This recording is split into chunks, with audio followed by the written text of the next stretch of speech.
Exodus chapter 14.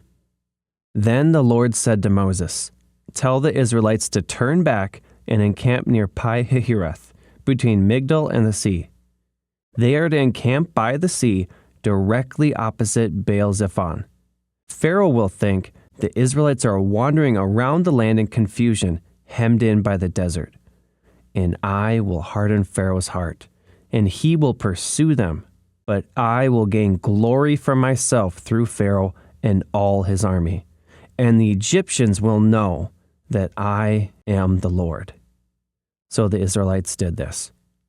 When the king of Egypt was told that the people had fled, Pharaoh and his officials changed their minds about them and said, "What have we done? We have let the Israelites go and have lost their services." So he and his chariot made ready and took his army with him.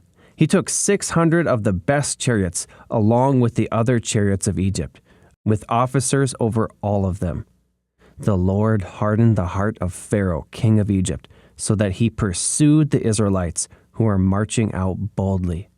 The Egyptians, all Pharaoh's horses and chariots, horsemen and troops, pursued the Israelites and overtook them as they camped by the sea near Pi-hahiroth, opposite Baal-zephon.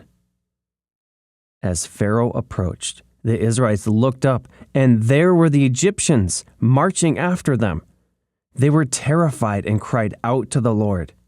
They said to Moses, "Was it because there were no graves in Egypt that you brought us to the desert to die?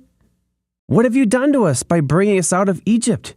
Didn't we say to you in Egypt, 'Leave us alone, let us serve the Egyptians'? It would have been better for us to serve the Egyptians than to die in the desert." Moses answered the people, "Do not be afraid.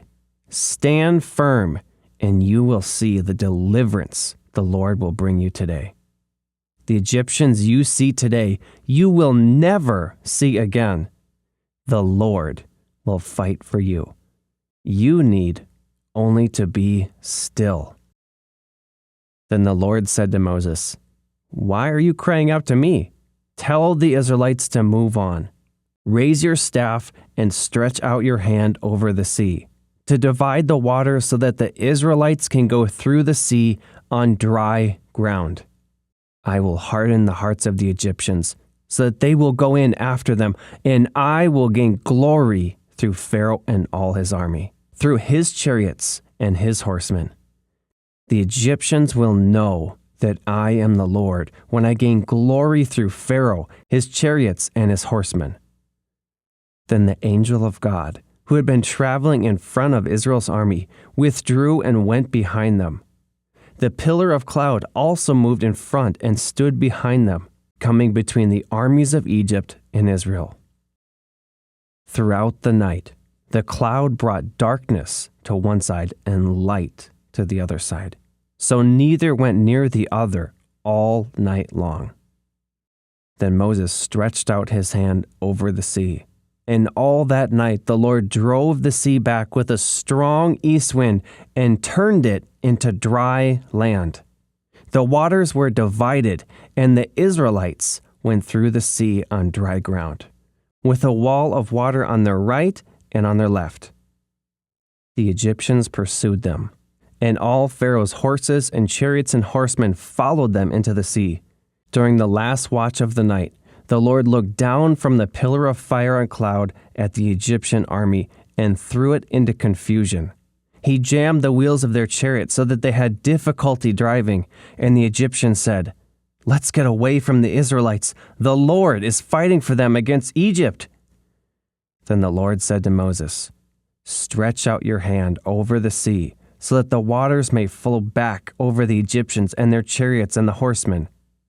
Moses stretched out his hand over the sea, and at daybreak the sea went back to its place. The Egyptians were fleeing toward it, and the Lord swept them into the sea. The water flowed back and covered the chariots and horsemen, the entire army of Pharaoh that had followed the Israelites into the sea. Not one of them survived. But the Israelites went through the sea on dry ground, with a wall of water on their right and on their left. That day, the Lord saved Israel from the hands of the Egyptians, and Israel saw the Egyptians lying dead on the shore. And when the Israelites saw the mighty hand of the Lord displayed against the Egyptians, the people feared the Lord and put their trust in him and in Moses, his servant. If you want the Bible to come alive for you, click the button to download our Bible plan.